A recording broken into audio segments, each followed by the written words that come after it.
Our Last Stand MMA. What's going on, guys? Let's go through a fun video here. This is me with the trial guy who's super athletic and is brand spanking new to jiu-jitsu.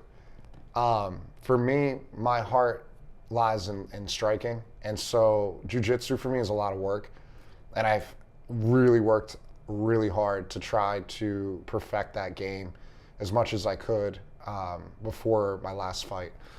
Obviously, there's still a ton for me to work on and learn, but I feel like right now my jiu-jitsu game is catching up to my striking. It's almost parallel with it, and so I'm really proud of that. As a test that I like to do for myself, a lot of guys like to stay away from the new guy, the trial guy, or like the Spazzy, sort of like white belts. I personally like to roll with those guys, especially if they're bigger than me and if they're more athletic. Reason being is because it's like a real street fight or the best preparation for a smoker. When you have that like uncontrollable new guy that doesn't realize his own strength or doesn't want to tone it down because he doesn't know how and you have to teach him, those, in my opinion, are the best litmus tests to see if your martial arts is where you believe it needs to be. Of course, you put yourself in a little bit of a risk. I get that. And so I understand why guys like especially older guys that I roll with wouldn't want to put themselves in that position. But I encourage you, take that upon yourself to put yourself in that kind of compromising state. Obviously help and try to coach a guy as much as you can, as much as he's able to be receptive to what you're coaching him on. And understand that there's going to be a little bit of forgiveness, right, along the way. And that's part of our journey too, is being leaders on the mat. I think it's evident. It tells a lot about your character if you're very dismissive about somebody who's new.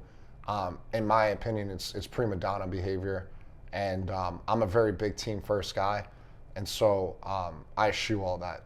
So what I want to show you guys is this video of me with this new trial guy. This video is where I got popped in the face before my fight. I got kneed in the face, and I got a black and blue from it.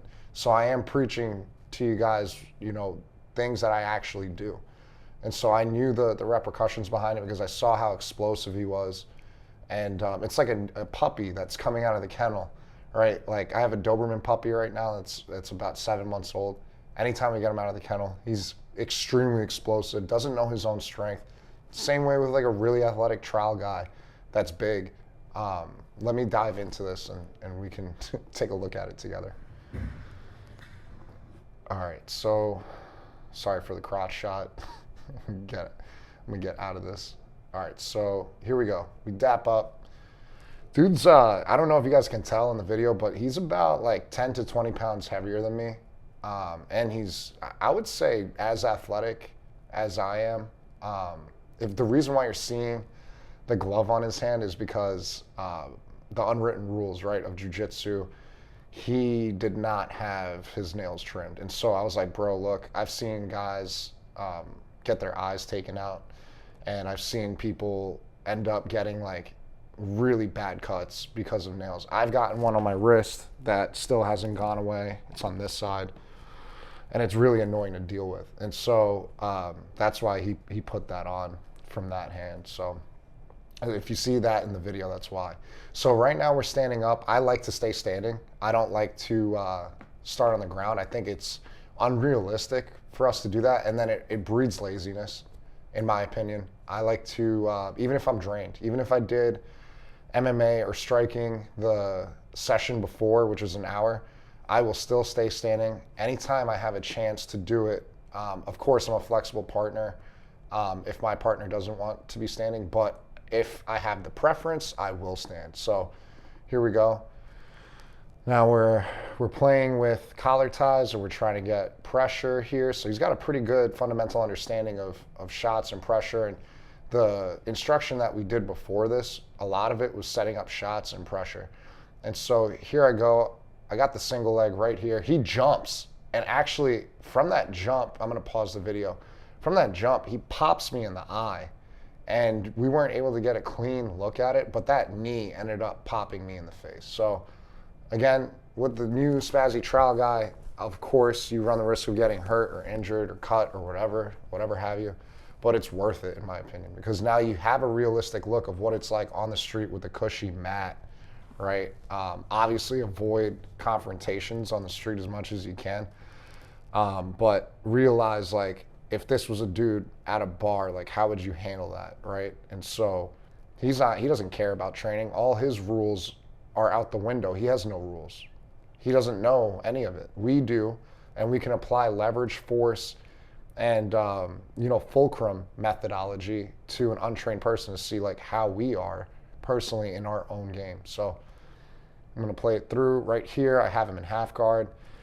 I'm trying to get like some sort of crossface in, but he's framing pretty well naturally. And so now I have to base up and work on the opposite side because that's what he's giving me. So now I'm trying to get him back down flat towards the mat so I can work side control here.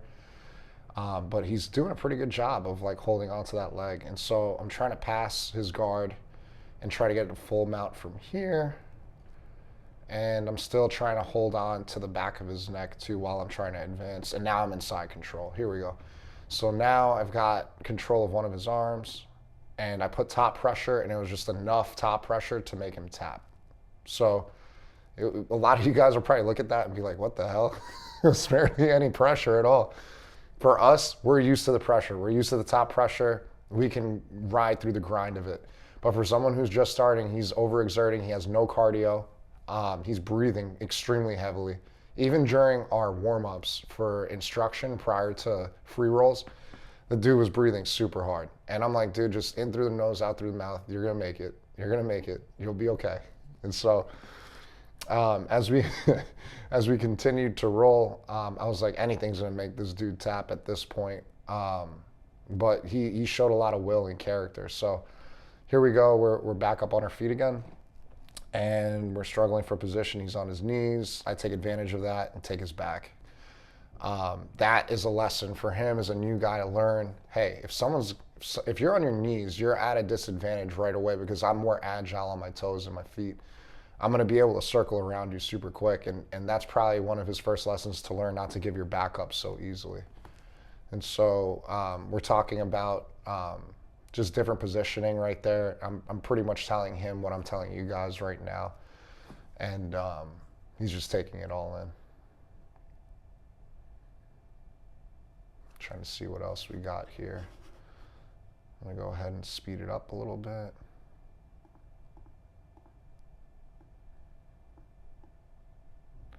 So here, he was drained. At 5:02 mark on the video, he was just drained. I tell him, all right, bro, look, we don't have to start standing. This is my flexibility as a partner, right? Like, I'm understanding, I'm trying to take in the new guy. I'm trying to give him a really positive experience when he's first starting to roll. For me, like when I started rolling, I got the absolute dog poop beat out of me by all the upper bounce because I was a bigger guy, so I had a target on my back coming into the gym. But I didn't let that deter me because I've been through hardship with sports, right? I don't know this dude's background. I'm going to give him the benefit of the doubt and say that like he has no sports background. He's just athletic.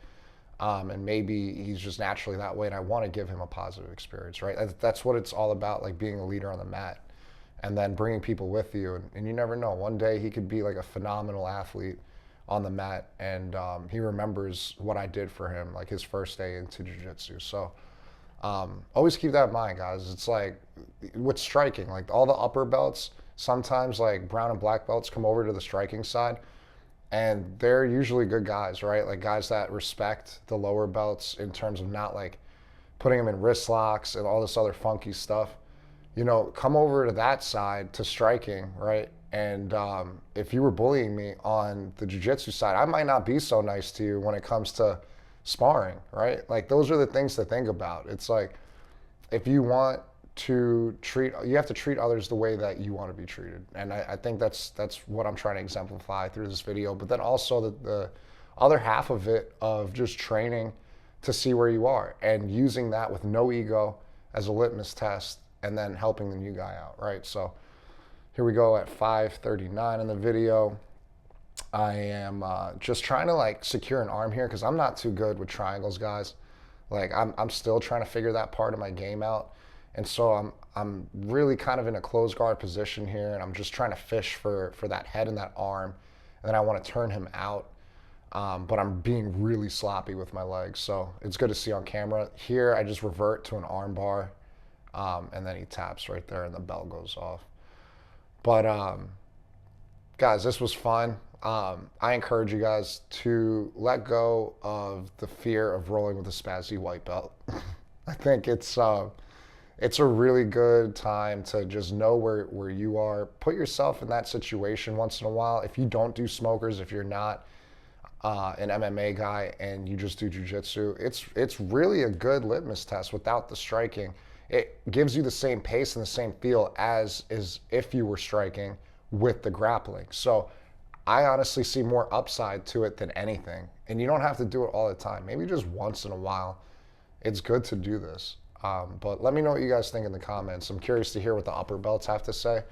Obviously, because you guys have been doing it way longer than I have. But, you know, with the experience that I've had with MMA and striking, I think I have a lot of color to shed on the situation. So thanks, guys, for tuning in. And I'll catch you guys on the next video.